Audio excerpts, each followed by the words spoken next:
Okay, we kind of went off on a little thing about proposals at the last little video that I did around sales. And if you haven't done all those, please go to YouTube and you can find them there, Terry Hawkins.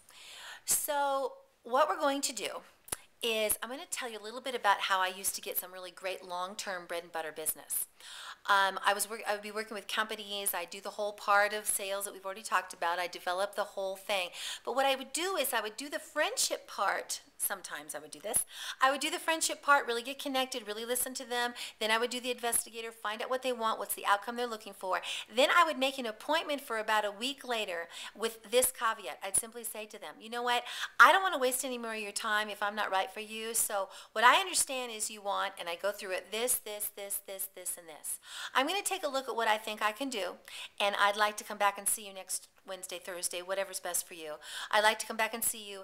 If I feel like I'm not the right person for this, I'll be sure and make a few calls for you and find out who is the premier person to be doing this. But I think we're going to be able to do business together.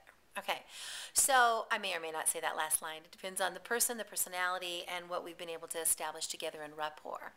So what we're going to do is now leave, come and go, and establish 3 proposals: a Chevy, a Volkswagen, and a Mercedes. The Chevy is the heart of it. It's got everything in it they want, maybe not bells and whistles, add-on emotional stuff, but all the stuff they want. The Volkswagen, on the other hand, has to drop out some of those things, but it's the nuts and bolts that will get them going. And if they want the Volkswagen, it'll at least get you in the door, and you might be able to work with them later. The Mercedes is a lot of bells and whistles, and you really need to be sure that there are some bells and whistles you're willing to do, because they often don't pay for themselves if you're not careful. Okay? All right, so that's basically the style of proposals that we use. How do we propose them? Later.